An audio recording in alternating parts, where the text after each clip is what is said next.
Friends, ರುಚಿ ಪಾಕಶಾಲೆ ಚಾನಲ್ಗೆ ತಮ್ಮೆಲ್ಲರಿಗೂ ಮತ್ತೊಮ್ಮೆ ಸ್ವಾಗತ. ಫ್ರೆಂಡ್ಸ್, ನಾನಿವತ್ತು ಪಾಲಕ್ ಸೊಪ್ಪು ಮತ್ತು ಆಲೂಗಡ್ಡೆನ ಬಳಸಿ ಒಂದು ಟೇಸ್ಟಿ ಆದಂತಹ ಕರ್ರಿ ರೆಸಿಪಿಯನ್ನು ತೋರಿಸ್ತೀನಿ. ಸೊ ಇದನ್ನ ಚಪಾತಿ, ಅನ್ನ, ಪೂರಿ ಯಾವುದ್ರ ಜೊತೆ ಬೇಕಾದರೂ ತಿನ್ಬೋದು. ಸೂಪರ್ ಆದಂತಹ ಕಾಂಬಿನೇಷನ್. ಬನ್ನಿ ತಡ ಮಾಡದೆ ಈ ರೆಸಿಪಿನ ಈಗ ಸ್ಟಾರ್ಟ್ ಮಾಡ್ಕೊಳ್ಳೋಣ. ಹಾಗೆ ನಿಮಗೆ ಈ ರೆಸಿಪಿ ಇಷ್ಟ ಆದರೆ ಪ್ಲೀಸ್ ಲೈಕ್ ಮಾಡಿ, ಶೇರ್ ಮಾಡಿ. ಮೊದಲಿಗೆ ಒಂದು ಪ್ಯಾನ್ನ ಬಿಸಿ ಮಾಡ್ಕೊಳ್ಳಿ. ಅದಕ್ಕೆ ನಾನಿಲ್ಲಿ 2 ಟೇಬಲ್ ಸ್ಪೂನಷ್ಟು ಎಣ್ಣೆ ಬಿಸಿ ಮಾಡ್ಕೊಂಡಿದ್ದೀನಿ. ಎಣ್ಣೆ ಕಾದ ನಂತರ 1 ಟೀ ಸ್ಪೂನಷ್ಟು ಜೀರಿಗೆ, ಹಾಗೆ ಒಂದು 10 ಬೆಳ್ಳುಳ್ಳಿ ಹೆಸಲನ್ನ ಚಿಕ್ಕ ಚಿಕ್ಕ ಪೀಸಾಗಿ ಕಟ್ ಮಾಡ್ಕೊಂಡು ಹಾಕ್ಕೊಳ್ಳಿ. 1 ಹಸಿಮೆಣಸಿನ್ಕಾಯಿ ಕಟ್ ಮಾಡಿರೋದನ್ನು ಹಾಕಿ ಚೆನ್ನಾಗಿ ಮಿಕ್ಸ್ ಮಾಡ್ಕೋಬೇಕು. ಇದು ಒಳ್ಳೆ ಅರೋಮಾ ಬಂದಮೇಲೆ ಇದಕ್ಕೆ ನಾನಿಲ್ಲಿ ಒಂದು ಮೀಡಿಯಮ್ ಸೈಜ್ ಈರುಳ್ಳಿನ ಈ ರೀತಿ ಕಟ್ ಮಾಡಿಕೊಂಡು ಹಾಕಿದ್ದೀನಿ. ಈರುಳ್ಳಿ ಸ್ವಲ್ಪ ಟ್ರಾನ್ಸ್ಪರೆಂಟ್ ಆಗೋವರೆಗೂ ಹುರ್ಕೋಬೇಕು. ಫ್ರೆಂಡ್ಸ್, ಹೇಳಬೇಕು ಅಂದರೆ ತುಂಬ ಜನರು ಪಾಲಕ್ ಸೊಪ್ಪು ಇಷ್ಟಪಟ್ಟು ತಿನ್ನೋದಿಲ್ಲ. ಬಟ್ ಈ ಥರ ಡಿಫ್ರೆಂಟಾಗಿ ಮಾಡಿಕೊಡಿ, ತುಂಬಾ ಇಷ್ಟಪಟ್ಟು ತಿಂತಾರೆ. ವಯಸ್ಸಾದವರು, ಮಕ್ಕಳು ಎಲ್ಲರಿಗೂ ಇಷ್ಟ ಆಗುತ್ತೆ. ನೋಡಿ, ಈರುಳ್ಳಿ ಈ ಥರ ಟ್ರಾನ್ಸ್ಪರೆಂಟ್ ಆಗಿದೆ ಅಲ್ವಾ, ಇಷ್ಟಾದರೆ ಸಾಕು. ಈಗ ನೆಕ್ಸ್ಟ್ ಇದಕ್ಕೆ ನಾನು 1-2 ಮೀಡಿಯಮ್ ಸೈಜ್ ಆಲೂಗಡ್ಡೆನ ಸಿಪ್ಪೆ ತೆಗೆದುಬಿಟ್ಟು ಈ ಸೈಜ್ಗೆ ಕಟ್ ಮಾಡಿಕೊಂಡು ಹಾಕ್ತಾಯಿದ್ದೀನಿ. ಇನ್ನೂ ಸ್ವಲ್ಪ ನಿಮಗೆ ದಪ್ಪ ಬೇಕು ಅಂದರೂ ಕೂಡ ಕಟ್ ಮಾಡ್ಕೊಂಡು ಹಾಕ್ಕೋಬೋದು. ಹಾಗೆ ಸ್ವಲ್ಪ ಉಪ್ಪನ್ನು ಹಾಕಿ ಚೆನ್ನಾಗಿ ಮಿಕ್ಸ್ ಮಾಡ್ಕೊಳ್ಳಿ.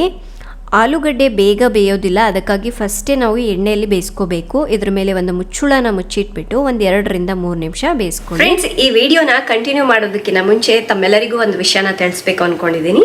ಅದೇನು ಅಂದ್ರೆ, ನೀವೀಗ ಆನ್ಲೈನ್ನಲ್ಲಿ ಬಟ್ಟೆ ಆಗಿರಬಹುದು, ಗ್ರೋಸರಿ ಆಗಿರಬಹುದು, ಇನ್ನು ಏನೇ ಆಗಿರಬಹುದು, ಬರ್ತಾ ಬರ್ತಾ ಎಕ್ಸ್ಪೆನ್ಸಿವ್ ಆಗ್ತಾ ಇದೆ. ಅದಕ್ಕಾಗಿ ಜನರು ಏನ್ ಮಾಡ್ತಾರೆ ಅಂದ್ರೆ, ಡಿಸ್ಕೌಂಟ್ಸು, ಕ್ಯಾಶ್ ಬ್ಯಾಕು, ಕೂಪನ್ಸ್ ಅಂತ ಹೇಳ್ಬಿಟ್ಟು ಆ ವೆಬ್ಸೈಟು, ಈ ಆ್ಯಪು, ಅದು ಇದು ಅಂತ ಹೇಳಿ ಹುಡುಕ್ತಾ ಇರ್ತಾರೆ. ನಿಮ್ಮ ಈ ಹುಡುಕಾಟವನ್ನ ಕೊನೆಗೊಳಿಸಲು ನಾನು ನಿಮಗೆ ಗೋಪೈಸಾ ಬಗ್ಗೆ ತಿಳಿಸ್ಬೇಕು ಅನ್ಕೊಂಡಿದ್ದೀನಿ.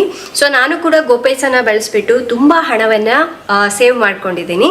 ಏನಿದು ಗೋಪೈಸಾ ಅಂದ್ರೆ online coupon and cash back platform. ಇದರಲ್ಲಿ ನೀವು ಶಾಪಿಂಗ್ ಮಾಡ್ತಾನೆ ಎಕ್ಸ್ಟ್ರಾ ಕ್ಯಾಶ್ ಬ್ಯಾಕ್ ಅನ್ನ ಗಳಿಸಬಹುದು. ಇದರಲ್ಲಿ ಅಮೆಜಾನ್, ಫ್ಲಿಪ್ಕಾರ್ಟ್, ಅಜಿಯೋ, ಮಿಂಟ್ರಾ ಈ ರೀತಿ 1500ಕ್ಕಿಂತ ಹೆಚ್ಚು ಬ್ರ್ಯಾಂಡ್ಸ್ ಗಳಿವೆ. ಇದನ್ನ ಬಳಸೋದಂತೂ ತುಂಬಾನೇ ಈಸಿ. ಏನಿಲ್ಲ, ನೀವು ಶಾಪಿಂಗ್ ಮಾಡುವಾಗ ಒಂದು ಎಕ್ಸ್ಟ್ರಾ ಸ್ಟೆಪ್ ಬಳಸೋದು ಅಷ್ಟೇ. ಗೋಪೈಸಾ ಆಪ್ ಅನ್ನ ಡೌನ್ಲೋಡ್ ಮಾಡ್ಕೊಳ್ಳಿ. ಇದರಲ್ಲಿ ಸ್ಟೋರೀಸ್ ಅಂತ ಇರತ್ತೆ. ಅದರಲ್ಲಿ ನೀವು ಡೈಲಿ ಡೀಲ್ಸ್ ಅನ್ನ ಚೆಕ್ ಮಾಡಬಹುದು. ಇದು ಗಂಟೆಗೆ ಚೇಂಜ್ ಆಗ್ತಾ ಇರತ್ತೆ. ಇದರಲ್ಲಿ ನೀವು ಯಾವ ವೆಬ್ಸೈಟ್ ನಲ್ಲಿ ಶಾಪ್ ಮಾಡಬೇಕು ಅನ್ಕೊಂಡಿದ್ದೀರಾ ಅದನ್ನ ಸರ್ಚ್ ಮಾಡಿ ಗೆಟ್ ಕ್ಯಾಶ್ ಬ್ಯಾಕ್ ಬಟನ್ ಮೇಲೆ ಕ್ಲಿಕ್ ಮಾಡಿ. ಅವಾಗ ನಿಮ್ಮನ್ನ ಗೋಪೈಸಾ ಆ ವೆಬ್ಸೈಟ್ಗೆ ಕರ್ಕೊಂಡು ಹೋಗುತ್ತೆ. ನೀವು ನಾರ್ಮಲಿ ಯಾವ ರೀತಿ ಶಾಪ್ ಮಾಡ್ತೀರಲ್ವಾ ಅದೇ ರೀತಿ ಮಾಡಬಹುದು. ತುಂಬಾ ಜನರು ಕೇಳ್ತಾ ಇದ್ರಲ್ವಾ, ನಿಮ್ಮ ಮಿಕ್ಸಿ ಎಲ್ಲಿ ತಗೊಂಡ್ರಿ ಅಂತ. ನಾನು ಇದನ್ನ ಅಮೆಝಾನ್ ನಲ್ಲಿ ಗೋಪೈಸಾ ಥ್ರೂ ತಗೊಂಡೆ.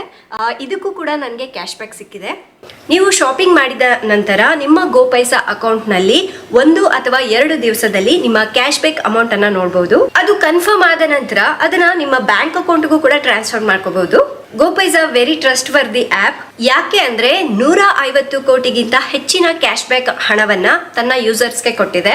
ಇನ್ನೊಂದೇನು ಅಂದ್ರೆ, ನಾನು ಕೆಳಗಡೆ ಕೊಟ್ಟಿರುವಂತಹ ಗೋಪೈಸಾ ಆಪ್ ನ ಲಿಂಕ್ ನ ಬಳಸ್ಬಿಟ್ಟು ನೀವು ಡೌನ್ಲೋಡ್ ಮಾಡ್ಕೊಂಡ್ರೆ ನಿಮ್ಗೆ ಎಕ್ಸ್ಟ್ರಾ 25 ರೂಪೀಸ್ ಕ್ಯಾಶ್ ಬ್ಯಾಕ್ ಸಿಗುತ್ತೆ.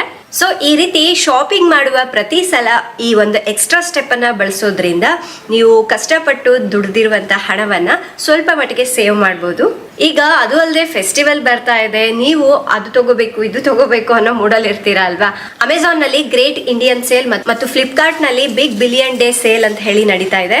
ನೀವು ಇದರಲ್ಲೂ ಶಾಪ್ ಮಾಡಬೇಕು ಅಂದ್ರೆ ಗೋಪೈಸಾ ಹತ್ರ ಹೋಗಿ ಎಕ್ಸ್ಟ್ರಾ ಕ್ಯಾಶ್ ಬ್ಯಾಕ್, ಡಿಸ್ಕೌಂಟ್ಸ್ ಕೂಡ ಸಿಗುತ್ತೆ. ಸೊ ಇನ್ನೇಕೆ ತಡ, ಡಿಸ್ಕ್ರಿಪ್ಷನ್ ಅಲ್ಲಿ ಕೊಟ್ಟಿರುವ ಗೋಪೈಸಾ ಆಪ್ ಅನ್ನ ಡೌನ್ಲೋಡ್ ಮಾಡ್ಕೊಳ್ಳಿ, ಎಕ್ಸ್ಟ್ರಾ ಕ್ಯಾಶ್ ಬ್ಯಾಕ್ ಅನ್ನ ಪಡೀರಿ. ಮಧ್ಯ ಮಿಕ್ಸ್ ಮಾಡ್ಕೋತಾ ಇರಬೇಕು.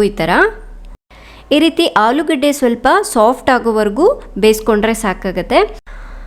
ಅದರ ನೆಕ್ಸ್ಟ್ ನಾನಿಲ್ಲಿ 1-2 ಮೀಡಿಯಮ್ ಸೈಜ್ ಟೊಮೆಟೊನ ಕಟ್ ಮಾಡಿಬಿಟ್ಟು ತೊಗೊಂಡಿದ್ದೀನಿ. ತುಂಬ ಜನರು ಪಾಲಕ್ ಸೊಪ್ಪು ಜೊತೆ ಟೊಮೆಟೊ ಹಾಕಲಿಕ್ಕೆ ಇಷ್ಟಪಡೋದಿಲ್ಲ. ನಿಮಗೆ ಬೇಡ ಅಂದ್ಕೊಂಡ್ರೆ ಸ್ಕಿಪ್ ಮಾಡ್ಬೋದು. ಆನಂತರ ಒಂದು ಅರ್ಧ ಚಮಚದಷ್ಟು ಅರಿಶಿನ ಪುಡಿ, ಹಾಗೆ 1 ಟೀ ಸ್ಪೂನಷ್ಟು ಧನಿಯಾ ಪುಡಿ, 1 ಟೀ ಸ್ಪೂನಷ್ಟು ಖಾರದ ಪುಡಿ. ನಿಮಗೆ ಖಾರ ಜಾಸ್ತಿ ಬೇಕು ಅಂದರೆ ನೀವು ಇನ್ನೂ ಸ್ವಲ್ಪ ಆ್ಯಡ್ ಮಾಡ್ಕೋಬಹುದು. ನೆಕ್ಸ್ಟ್ 1 ಟೀ ಸ್ಪೂನಷ್ಟು ಜೀರಿಗೆ ಪುಡಿನ ಹಾಕಿ ಒಂದ್ಸಲ ಚೆನ್ನಾಗಿ ಮಿಕ್ಸ್ ಮಾಡ್ಕೊಳ್ಳಿ. ಈ ಮಸಾಲೆ ಎಲ್ಲ ಚೆನ್ನಾಗಿ ಆಲೂಗಡ್ಡೆ ಹೊಂದ್ಕೊಳ್ಳೋ ರೀತಿಯಾಗಿ ಮಿಕ್ಸ್ ಮಾಡ್ಕೋಬೇಕು. ನೀವು ಟೊಮೆಟೊ ಬದಲಾಗಿ ಲಾಸ್ಟಿಗೆ 1 ನಿಂಬೆ ಹಣ್ಣನ್ನು ಹಿಂಡ್ಕೊಂಡ್ರೂ ಸರಿ ಹೋಗುತ್ತೆ.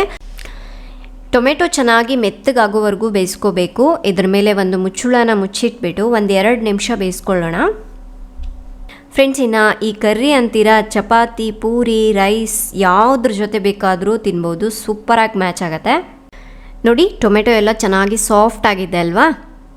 ಆದಷ್ಟು ಎಣ್ಣೆಲೆ ಬೇಯಿಸ್ಕೊಂಡ್ರೆ ಟೇಸ್ಟ್ ಕೂಡ ತುಂಬ ಚೆನ್ನಾಗಿರುತ್ತೆ. ನೆಕ್ಸ್ಟ್ ಈಗ ಪಾಲಕ್ ಸೊಪ್ಪನ್ನು ಹಾಕ್ಕೊಳ್ಳೋಣ. ನಾನಿಲ್ಲಿ 2 ಮೀಡಿಯಮ್ ಸೈಜ್ ಪಾಲಕ್ಕನ್ನು ತೊಗೊಂಡ್ಬಿಟ್ಟು ಚೆನ್ನಾಗಿ ತೊಳೆದು ಕಟ್ ಮಾಡಿಕೊಂಡು ಹಾಕ್ತಾಯಿದ್ದೀನಿ. ಆದಷ್ಟು ಸಣ್ಣದಾಗಿ ಕಟ್ ಮಾಡ್ಕೊಳ್ಳಿ, ಚೆನ್ನಾಗಿರುತ್ತೆ. ಕೆಲವರು ಪಾಲಕ್ ಸೊಪ್ಪು ಮತ್ತು ಟೊಮೆಟೊ ಹಾಕಿ ತಿನ್ನಬಾರ್ದು, ಕಿಡ್ನಿಯಲ್ಲಿ ಸ್ಟೋನ್ಸ್ ಬರುತ್ತೆ ಅಂತ ಹೇಳಿ ತಿನ್ನೋದನ್ನೇ ಬಿಟ್ಬಿಡ್ತಾರೆ. ಈ ರೀತಿ ಇವೆರಡನ್ನ ಸೇರಿಸಿ ಮಾಡ್ಬೋದು, ಆದರೆ ಹೆಚ್ಚಾಗಿ ನೀವು ನೀರನ್ನು ಕುಡಿಬೇಕು ಅಷ್ಟೇ.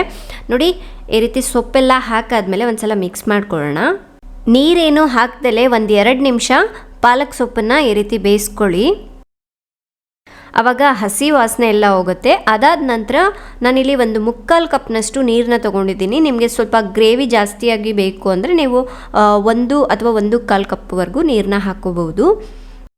ಪಾಲಕ್ ಸೊಪ್ಪಿಂದನೂ ಕೂಡ ಸ್ವಲ್ಪ ನೀರು ಬಿಡುತ್ತೆ. ನೋಡಿ, ನೀರು ಹಾಕಿದ್ಮೇಲೆ ಒಂದು ಸಲ ಚೆನ್ನಾಗಿ ಮಿಕ್ಸ್ ಮಾಡ್ಕೊಂಡಾಗಿದೆ ಅಲ್ವಾ?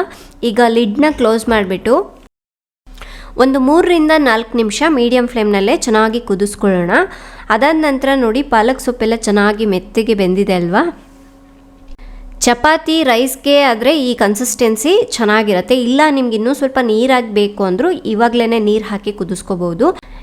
ಈಗ ಲಾಸ್ಟಿಗೆ 1 ಟೀ ಸ್ಪೂನಷ್ಟು ಗರಂ ಮಸಾಲನ ಹಾಕ್ಕೊಳ್ಳೋಣ. ಒಂದು ವೇಳೆ ಉಪ್ಪು ಕಡಿಮೆ ಇತ್ತು ಅಂದರೆ ಈಗಲೇ ನೋಡಿಬಿಟ್ಟು ಆ್ಯಡ್ ಮಾಡ್ಕೊಳ್ಳಿ. ಹಾಗೆ 1-2 ಟೇಬಲ್ ಸ್ಪೂನಷ್ಟು ಕಟ್ ಮಾಡಿರೋಂತಹ ಕೊತ್ತಂಬರಿ ಸೊಪ್ಪನ್ನ ಹಾಕಿ ಒಂದು ಸಲ ಚೆನ್ನಾಗಿ ಮಿಕ್ಸ್ ಮಾಡ್ಕೊಳ್ಳಿ. ಈ ಕರ್ರಿ ಮಾಡೋದು ತುಂಬಾ ಸುಲಭ ಆ್ಯಂಡ್ ತುಂಬ ಬೇಗನೆ ಆಗಿಬಿಡತ್ತೆ. ದಿಢೀರಂತಲೇ ನಾವು ರೆಡಿ ಮಾಡ್ಕೋಬೋದು. ಮಿಕ್ಸ್ ಮಾಡ್ಕೊಂಡಾದಮೇಲೆ 1 ನಿಮಿಷ ಕುದಿಸ್ಕೊಂಡ್ಬಿಟ್ಟು ಸ್ಟವ್ನ ಆಫ್ ಮಾಡ್ಕೊಳ್ಳಿ. ತುಂಬ ಟೇಸ್ಟಿಯಾಗಿರೋಂತಹ ಆಲೂಗಡ್ಡೆ ಮತ್ತು ಪಾಲಕ್ ಸೊಪ್ಪಿನ ಕರ್ರಿ ರೆಡಿ ಆಗಿದೆ. ಸೊ ಒಂದು ಸಲ ಟ್ರೈ ಮಾಡಿ ನೋಡಿ ಫ್ರೆಂಡ್ಸ್, ಖಂಡಿತವಾಗ್ಲೂ ನಿಮಗೂ ಇಷ್ಟ ಆಗುತ್ತೆ. ಹಾಗೆ ಇವತ್ತಿನ ರೆಸಿಪಿ ಹೇಗೆ ಅನ್ನಿಸ್ತು ದಯವಿಟ್ಟು ನನಗೆ ಕಮೆಂಟ್ ಮಾಡಿ.